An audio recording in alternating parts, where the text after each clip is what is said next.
Hello everybody, my name is Davis and welcome back to another video, and today we are here for episode 1 of Weather Debates.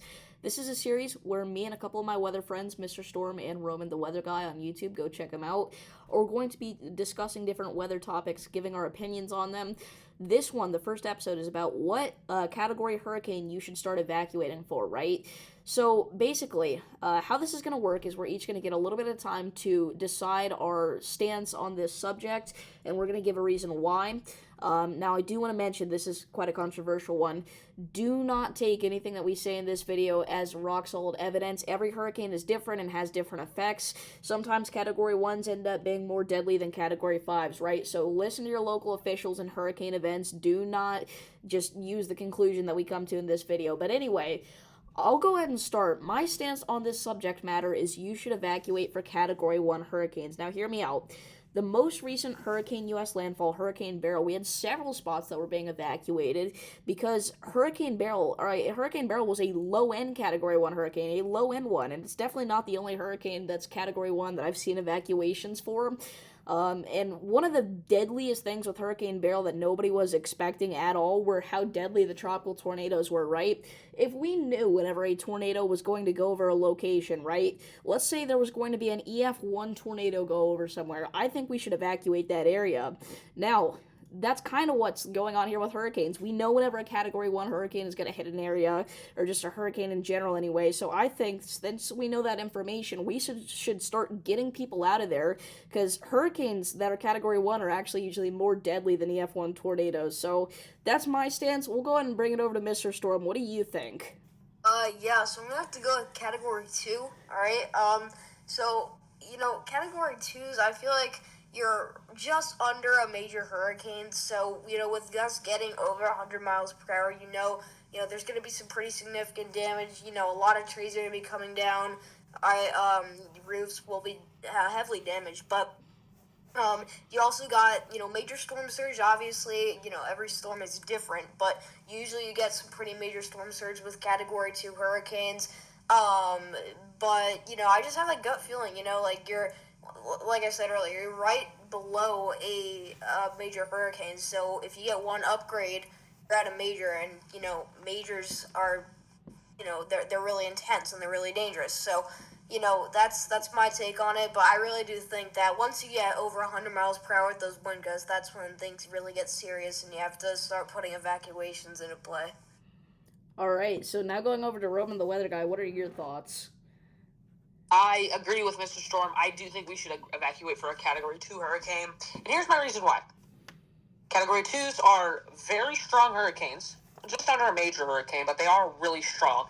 So you should evacuate for a Category 2 anyway, hopefully, because they still are packing a punch with, those 100-mile-per-hour wind gusts.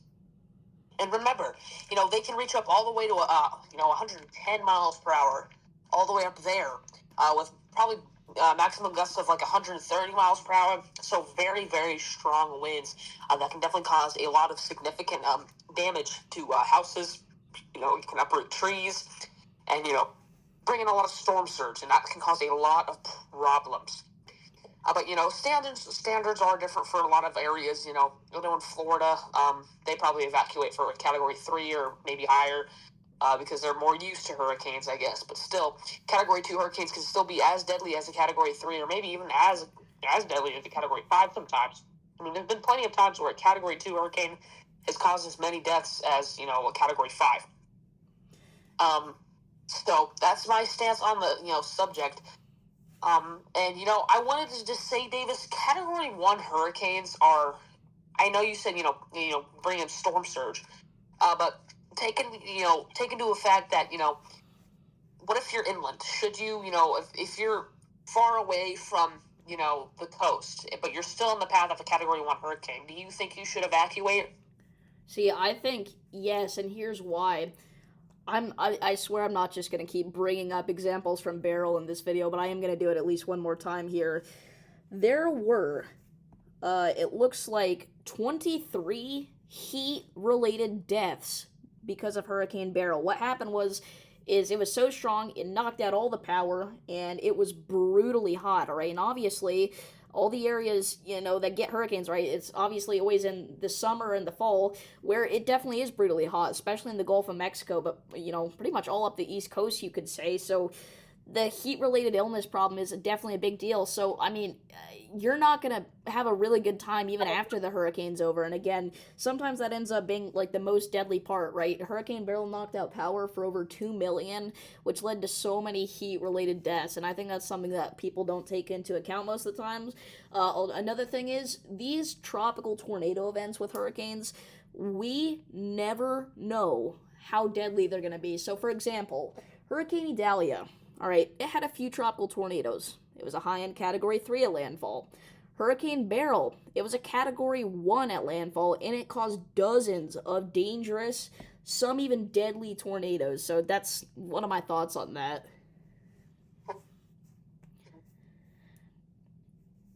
No, I totally agree. But the thing is, being inland on a Category 1, sure, it can knock out power. But the thing is, I know this is kind of a crazy subject, but you're only getting, 70-mile-per-hour winds within the eye wall. Maybe a little bit outside the eye wall, but still, you're going to be able to, experience tropical storm force winds. And that really, it can be a problem. But the thing is, it can knock out power. It can cause some tree damage. But the thing is, 60-mile-per-hour winds are very survivable if you just take the right precautions. So that's why I think you really shouldn't evacuate for a Category 1 hurricane, because if you're at the coast, yeah, maybe you should, think about, taking a vacation state for a couple days maybe. But definitely, I really don't think you should just take, evacuations for a Category 1. That's not my point, though. I'm not saying that you should evacuate because there are 60-mile-an-hour winds. I'm saying that, right, so... Yeah, storm surge and all that. Well, no, but I'm saying... I don't want to do this. Yeah, just a sec, sorry. There were over 2 million people without power. 2 million, and again, there were 23 heat-related illnesses, or heat-related deaths, which is kind of one of my thoughts. So, Mr. Storm, what do you have to add to this here?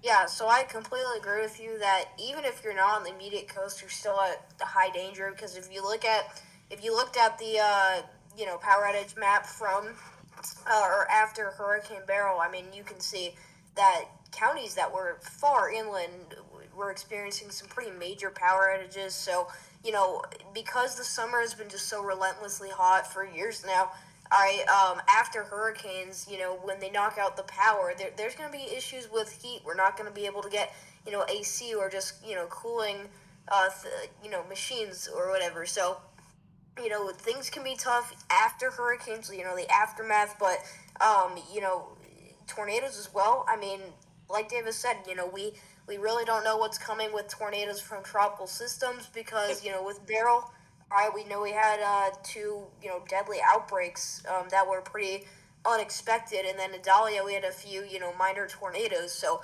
anything can happen, and it's pretty unexpected. So, a safe bet is definitely, to make sure that you're watching the forecast and, just keeping a close eye, especially when you get up to Category 1 strength. But I definitely agree with everything you said about that, Davis. So do you... I also... are you... Wait, hold on. Are you still on Category 2 team, or are you on Category 1? I'm just wondering. I'm staying Cat 2, but I do agree with most of what you're saying. The thing is, Davis, I totally agree with you about the heat-related illnesses, and yeah, you should, be careful about that, and, in certain situations, you probably should evacuate for a Category 1 hurricane, considering what could happen, and what they're saying could happen, because, storm surge could be just incredibly high with a Category 1, you never know. It could cause incredible amounts of power outages like Hurricane Beryl did. It can spawn, multiple intense to violent tornadoes. But the thing is, we really don't know. So a safe bet would be to, evacuate for a Category 2 hurricane, in my opinion, just because of, how intense it could be. I mean, honestly, I'm going to use what you just said. You said we really don't know, and that's why I think that we should evacuate for Category 1s. Again, in most situations, again, guys, don't take this as, you got to know the specific details, but I think in most situations you should evacuate for a Category 1. Now, I don't think, I think once you get past, 2 or 3 counties inland, I don't think it's like a huge problem at that point, obviously. But if you're along the immediate coast or like a county or so inland, I'd probably evacuate for a Category 1, depending on where you're at in its path. But I mean, if you're gonna get hit by like the outer bands, that's honestly, again, I hate just bringing up Beryl, but Hurricane Beryl, our most recent example, the outer bands ended up being the most deadly part with all those tropical tornadoes. So I don't know. It just depends on what part of the hurricane you're gonna get hit by. But I think in some spots, if you're in the track of like certain areas, you should evacuate for Category 1s.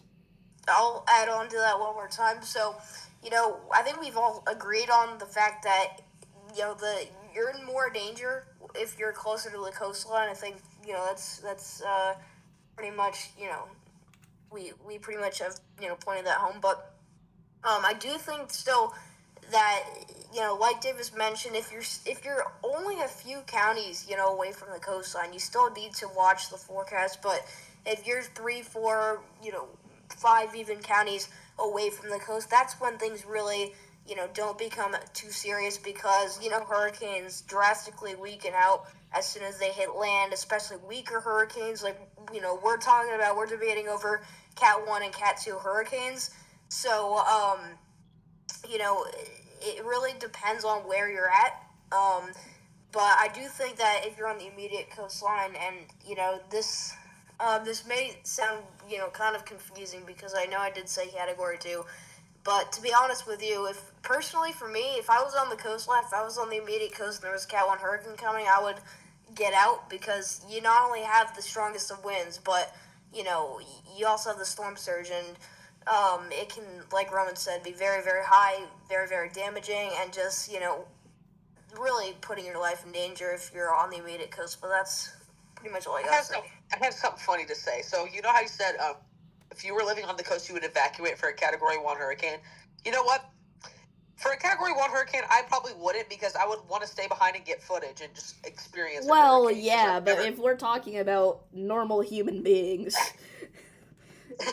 I'm speaking in a normal human perspective. Low-key, probably for, like, any category, except for, like, Category 4 and Category 5, I would be, like, okay with, like, footaging it. But, yeah. Well, but I do think you should, if you were a normal human being and you didn't know, even if, it doesn't matter if you knew or if you don't know about weather, you should probably, evacuate for a Category 2, in my opinion. But, yeah, I mean, it is very, plausible. You probably need to evacuate for a Category 1, but I feel like Category 2 is more suitable. But, yeah, the thing, as Davis just said, it can be very unpredictable with these hurricanes, and Category 1s can cause the same amount of damage as Category 2s can do, maybe just with like tornadoes and storm surge and power outages. But that's what I think, honestly, just Category 2. Yeah, so I think that's gonna conclude this video. I mean, again, it all depends. It really does.